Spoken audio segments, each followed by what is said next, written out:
আস্তে আস্তে আস্তে। মাল সব ঠিকঠাক আছে তো? হ্যাঁ, মাল একদম ঠিকঠাক আছে, কোনো অসুবিধা নাই। আচ্ছা ঠিক আছে, সাবধানে নামাও।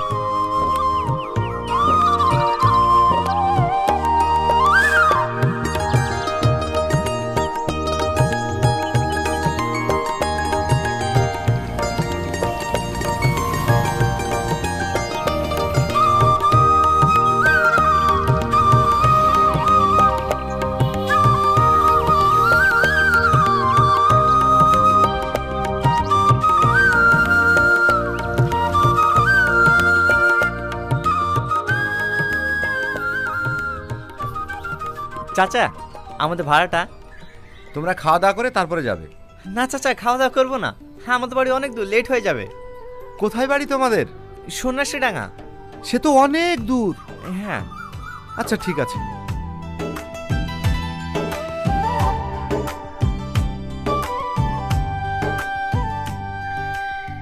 চাচা, আপনি মনে হয় ভুলে 500 টাকা বেশি দিয়েছেন।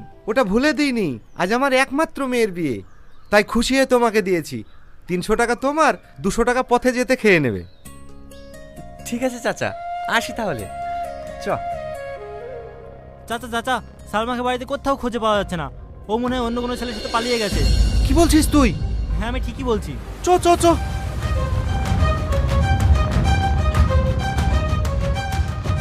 শুনলি তো কি বললো? যে বাপ এত কষ্ট করে মেয়ের বিয়ে দিছে, লাখ লাখ টাকার জিনিস কিনছে, আজ দেখ সেই মেয়ে বাপের মুখে চুনকালি মাখিতে চলে গেল। হ্যাঁ রে, এসব মেয়ে থাকার থেকে না থাকা অনেক ভালো। এসব মেয়েগুলোকে না ভাতে বিষ দিয়ে মেয়ে দেওয়ার দরকার। তুই ঠিকই বলিস। চ।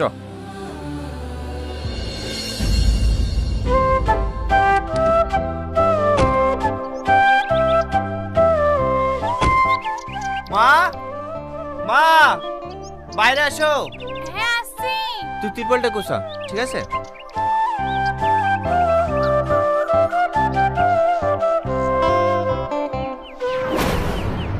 টনি, টনি, কি রে, কি হলো? গাড়িতে একটা মেয়ে।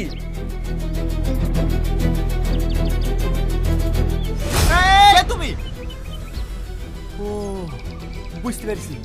তার মানে একটু আগে আমার যে বাড়িতে সামাল আমি আসলাম না, তুমি কি সেই বাড়ির মেয়ে? হ্যাঁ। নামো শিগগিরি। কি হলো, দাঁড়িয়ে থাকলি যে? নামো।